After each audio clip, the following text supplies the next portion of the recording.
My name is Emily Fonwell Oge of Let Us Farm. You are welcome to Let Us Farm page. So today we want to learn about a topic. The topic is this: what makes a catfish to stop eating?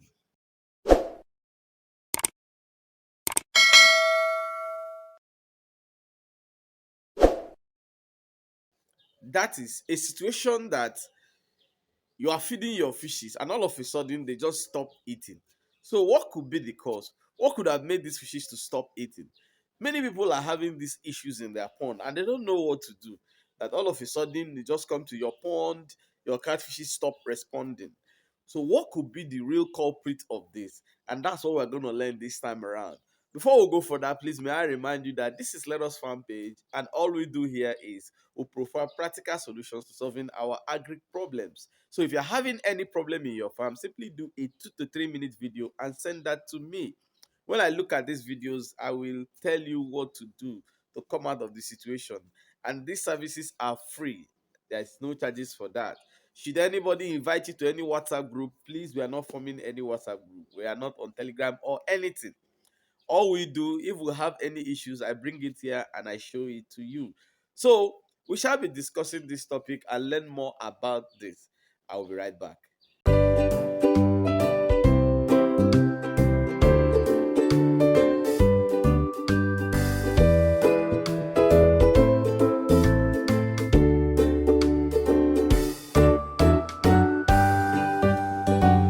Welcome back. So, like I said, we are learning what can make a catfish to stop eating. Now, eating here doesn't mean the time you are feeding immediately.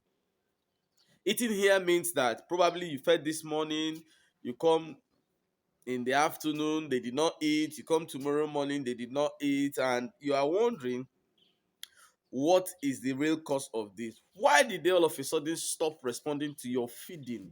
Something definitely must be wrong. Now, there are some parameters for you to look, use, and assess what could be wrong. First thing is this: for the fact that catfishes live all their life in water. So the first problem will be, what is the water problem? Now, this water problem could be because you've been feeding and they are already okay in that pond, and all of a sudden they stopped. It could be that the water is dirty. Remember, it's this same mouth they use in feeding. On top of the mouth is where you have their nose and everything. So if the water is dirty, if it is contaminated, they find it difficult to open that same mouth and eat because they don't want the same water to go in and out. For that, they won't eat. They just become resistant to your food. Even if it means that you just fed them in the morning, if you come back in the evening and the condition of the water has deteriorated from what it was in the morning, they will not eat. Even if you come the next day, they will not eat. So the first thing to do is, if this happens, you just change the water to be sure that you have not necessarily spoiled the water that you are giving them, because this is the number one thing that can make them to stop eating. Then after changing the water and you notice that these fishes are still not eating. Now, another thing you consider is this: you may not notice that your fishes are growing, but they are growing. So it could be that they're struggling to eat, struggling to eat. At the time you come feeding, the pond is not conducive again for them. They decide that they won't eat as a sign of protest to you. So when you look at the water and the water it's okay, then look at the number of fishes you have in that pond. Some people may say no, that is not it, but in reality, this happens. It could be a protest that they are not eating because they don't find the place favorable. Now, if you have an alternative pond, then immediately divide your fishes. Once you divide your fishes, you discover that you've stimulated their appetite. They will rush. But in a situation you don't have another pond and you want to know exactly what is happening immediately, increase the water level, because you may be using, let's say you are using a 3 feet water level and the pond is now choking.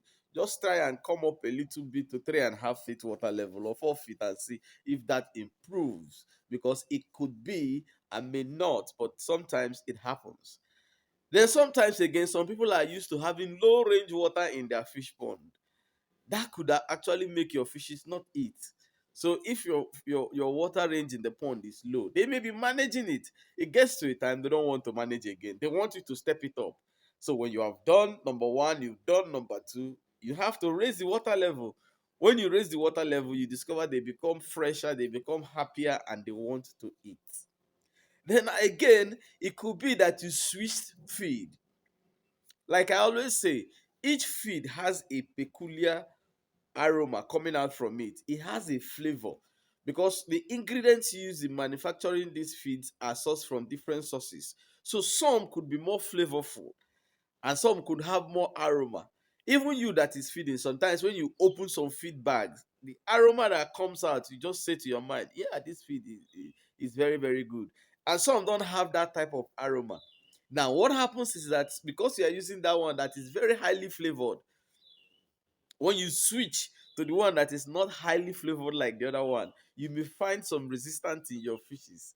So what they do is that they like protest that we don't like this. So in a way, for you to be able to make them to change, what you may likely do to help you in this situation is, if you are change feed and this happens, is try and do a small mix of both feeds. Carry on that for like 2 3 days, then discontinue and continue with the new feed that you want to introduce, and they will be fine. So it's just like telling them that don't worry, this is coming and this is good. So like you are trying to introduce it to them. Soon they will be fine and they will start eating it. But you got to do this gradually. It is not something that you can actually force on them. Then another thing that could actually cause this problem again is feed size. For instance, a 2 month fish that is supposed to be on 2 mm. After you feeding them 2 mm this morning, you just change your mind that these fishes are too big. You just jump from 2 mm to 4 mm. Once you give them the 4 mm, you discover that some of them will resist eating the 4 mm. Why do they resist eating the 4 mm? The 4 mm is too big for them. So most of them will resist eating it. They won't want to eat it.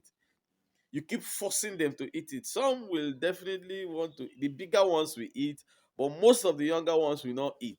So you discover as at that time. That's why when you see some people, they say, when I'm giving my fish 2 mm, they eat one bag. But when I'm giving them 4 mm, they eat half bag. You don't know what you're doing. What you're simply doing is that you're starving most of your fishes, technically. So that's what happened. Because the ones that cannot be able to pick that feed will not eat. So, but you think that because you changed it, that's why it's happening. That's not really so. But it's just that you are technically starving your fishes. So that's what happens. So, in the best situation, when this kind of situation happens, and you've tried the water change and everything, and it still doesn't work, then go and look at the feed sizes you are using. You could have jumped so much. So, if you do a reversal, you discover that they pick very well, they stay there. But if they've gotten to 3 months and you need to change your feed, all you do is don't jump from 2 to 4. If you jump from 2 to 4 and they don't eat it that way, return back to 3. You are leaving a class to go to another class. You don't jump from 1 to 3. You are leaving 2. So things like this actually affect, because each of these feed sizes are meant to go with the ages of these fishes and their body weight, so that as they grow, you gradually introduce the bigger ones and they will pick. But in a situation that is just jump, some jump 2 to 4, some jump 2 to 6, so automatically most of them will not eat. You now discover that it's very few that are eating. So check your feed sizes and know exactly what is going on. So if you've changed, if checked your water, if you checked the feed type you are using, if you checked the feed size you are using, and all these things work out, but yet they still don't want to respond, then like I said, your pond spacing. It is not that they grew overnight, but a situation where they've been trying to manage and it's not working. And even you will be noticing that one or two are dropping steady. You are wondering what's happening. In this situation, the best thing is to get an alternative pond and create space for them. Once you create that space, they will definitely pick up eating. But in a situation that after creating space, after doing everything, it doesn't still work. Now you play one of your last cards, and that is going to check the water pH. Sometimes where you are getting water from the water source, the pH can change. You may not know, because this is something that comes naturally. So you may not know. Something may have triggered the water change. We are having climate change, and everything can affect situations overnight without you even knowing. So when you see this kind of situation, after you've done everything and they still don't want to change, go and check the water pH. Once you check the water pH, it's either the water pH will be too high or it will be too low. And once you notice this, then there are methods of correcting this.